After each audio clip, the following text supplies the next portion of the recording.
The earliest Jews and Christians professed the importance of being present in a place, the locus.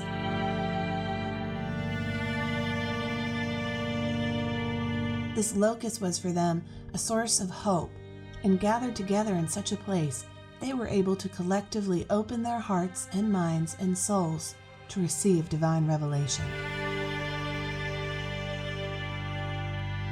Today we are a people who continue to seek great hope, and deep truths are always and everywhere revealing themselves around us. So what place or places speak to us today? What is a modern locus that can bring us to that experience of transcendence?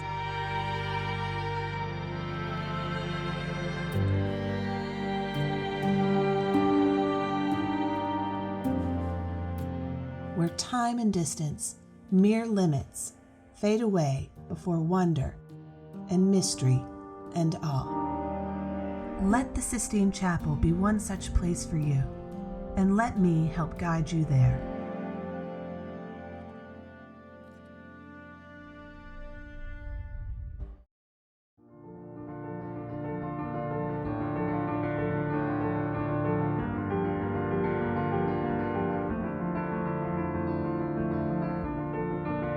When you are in the Sistine Chapel, you are meant to be, as the Romans say, stare in mezzo, that is, to be in the mix, to be in the middle of it all.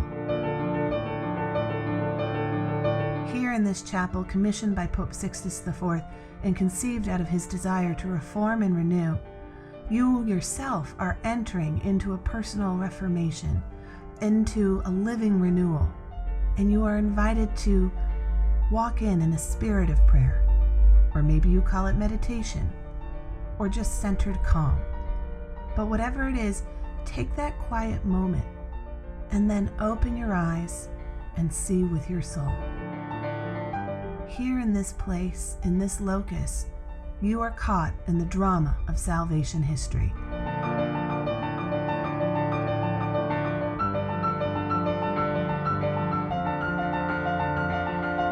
As you walk in, glance down at your feet that brought you here. They're now treading the colored marbles of the cosmotesque floor. These colors and these marbles recall lands from around the world, gathering us all in together. And their symbols, which are perfectly cut out in golden ratio, demonstrate the wisdom of cultures that privilege reason and natural harmony. As you continue to walk across this masterpiece of a floor, begin to sneak your eyes upwards. Look to the left and then to the right. On the side walls, frescoed by 15th century greats, people like Botticelli, Ghirlandaio, Perugino, Signorelli, Rosselli, others, and their workshops. You are caught between an illustration of the old and the new, as stories from the book of Exodus, showing the life of Moses, are mirrored across from stories of Jesus in the Gospel of Matthew. For example, the Ten Commandments mirror the Sermon on the Mount, so that we see how the first commandment, love your God before all else, shares the same cosmic reality with the golden rule, love your neighbor as much as you love yourself.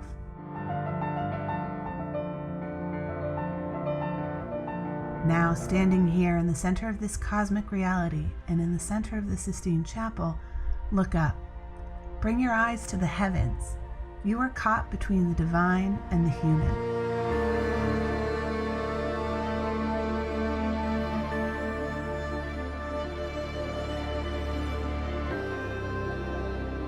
The divine revelation and creation of Michelangelo's ceiling and the human earthly journey across this beautiful floor.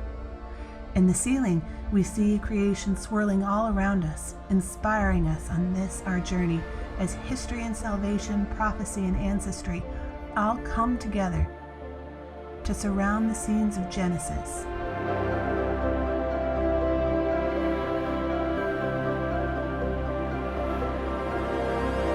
These scenes lead from a dynamic God full of energy, creating and revealing God's own self, to the full release of that energy in divine revelation in the creation of humanity, propelling us forward, made for unlimited goodness and flourishing, were then limited by sin and pride and death.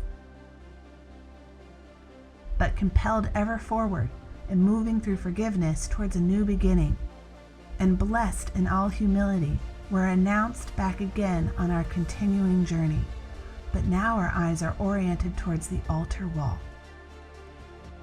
We see the high altar of this major chapel, and the altar represents for Catholics Christ made present in the celebration of the Mass. Above the altar, we're looking at the drama of the eternal moment called the Parousia, which means amongst all beings. In the middle of it all, we see the one central figure of the Christ who is to come, as the many swirl around the one just and merciful God.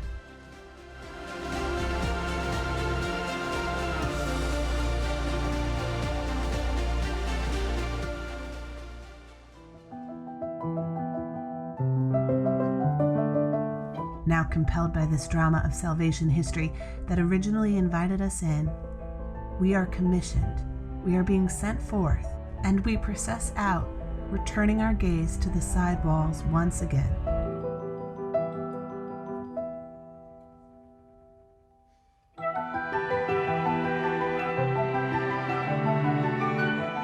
Our procession is anointed by the golden thread of salvation history that shimmers forth from the glorious tapestries composed by Raphael and expertly woven by the Peter van Els school.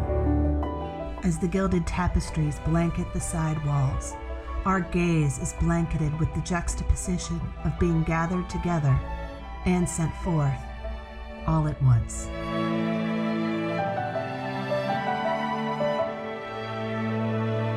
The scenes from the life of Peter and Paul and the Acts of the Apostles in the New Testament letters wraps up the promise of today in the most beautiful sacred imagery. Now, the Sistine Chapel Visionary Program is made complete. And now we are ready to go spread beauty across the world with our own lives. So take it all in. Take a deep breath, because right here, right now, you are witnessing the compelling drama of salvation with your own eyes, and more importantly, with your very heart and your very soul.